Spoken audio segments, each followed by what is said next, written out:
समय निश्चित किया जाए, सुबह शाम टाइम फिक्स किया जाए, तो ही आप सुमन कर पाएंगे, तो ही मालिक की भक्ति होगी।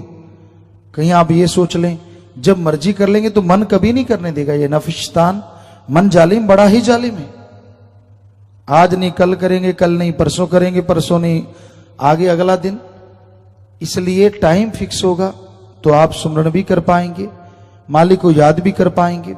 क्योंकि देखने में आता है आप बाकी काम धंधे के लिए टाइम लगभग फिक्स रखते हैं।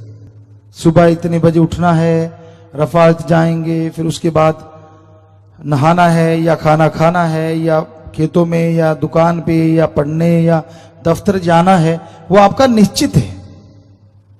लेकिन भगवान अल्लाह मालिक का नाम कहीं टाइम ही नहीं है उसके लिए कि इस टाइम पे उसको याद करेंगे, इस टाइम की उसकी भक्ति करेंगे, मतलब ही नहीं कोई।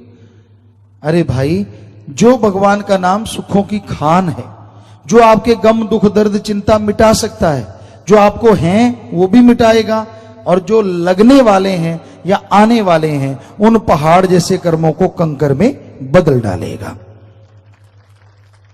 उस प्रभु के नाम के लिए, उस मालिक के नाम के लिए आपके पास समय नहीं है। तो सुमरन करोगे तभी मन नफ शैतान काबू में रहेगा। सुमरन अगर नहीं करोगे तो मन काबू में नहीं रहेगा।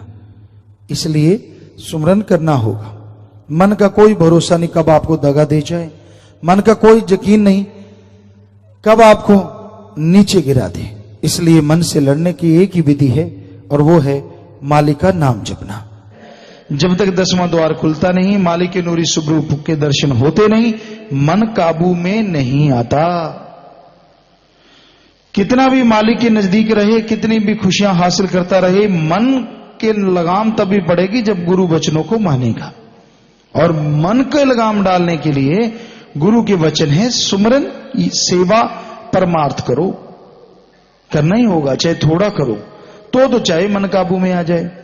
तुम नहीं तो मन जंगली घोड़े की तरह दौड़ता रहता है, काबू नहीं आता। और मालिक तक जल्दी जाने का रास्ता मालिक का प्यार है, उसकी मोहब्बत है।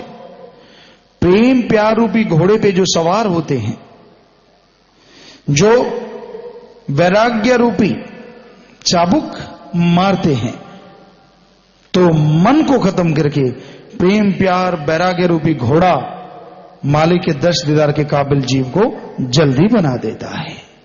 खुश्क नवाजें, खुश्क इबादत वैसी चली जाती है। जब तक जीव के अंदर वैराग्य पैदा नहीं होता, तड़प पैदा नहीं होती, मालिक के प्यार को नहीं पा सकता। जीव का मन बड़ा शैतान है, तरह तरह के ख्याल देता है, जीव को भरमाता रहता है, खुशी नहीं लेने देता। मन ऐसा है जो चोटी से गिराए तो धरती पे गिराए और पताल में गिराए। मालिक प्यार मोहब्बत के द्वारा, संत पीर फकीर प्यार मोहब्बत नाम के द्वारा जीव को धीरे धीरे चोटी की तरफ लेके जाते हैं। अभी शिखर पे पहुंचा नहीं कि मन का दांव चला तो वहां से धड़ाम चारों खाने चित हो सकता है। तो आप सोचे कि क्या वाहिगुरु राम की ताकत कम है जो मन पल में गिरा देता है? कम नहीं है। सारा टाइम ही आप मन की खुराक खाते रहते हैं, और अपनी आत्मा की खुराक तो या तो सत्संग में, या कभी कभार कोई शब्द वाणी सुनते हैं या सत्संग सुनते हैं, सीडी वगैरह लगा ली, या कभी कभार कोई मालिक की महिमा की चमत्कार या कोई ऐसी चर्चा सुनी या करी, तो वो तो खुराक जरूर आत्मा की होती है। अदरवाइज तो आप देखो सारा टाइम ही मन की खुराक खाते रहते हो। जो ज्यादा खाएगा असर तो उसका ही ज्यादा रहता है ना। तो इसलिए मन हावी रहता है जीव पे, वो उसे काबू नहीं आने देता। मन काबू आता है नाम धुन सुने मन झूम झूम के। हरि रस अमृत आबो हयात बांगे इलाही तुर्की बाणी जो अंदर चल रही है, एक बार सुमन करके हिम्मत करके वो आवाज मन को सुना दी जाए तो मन काबू में आ जाता है, फिर इधर उधर नहीं दौड़ता, और मालिक की कृपा दृष्टि से जीव की आत्मा, जीव का वर्तमान भविष्य महक उठता है और भूतकाल में किए गए पाप कर्मों से जीव बच जाता है।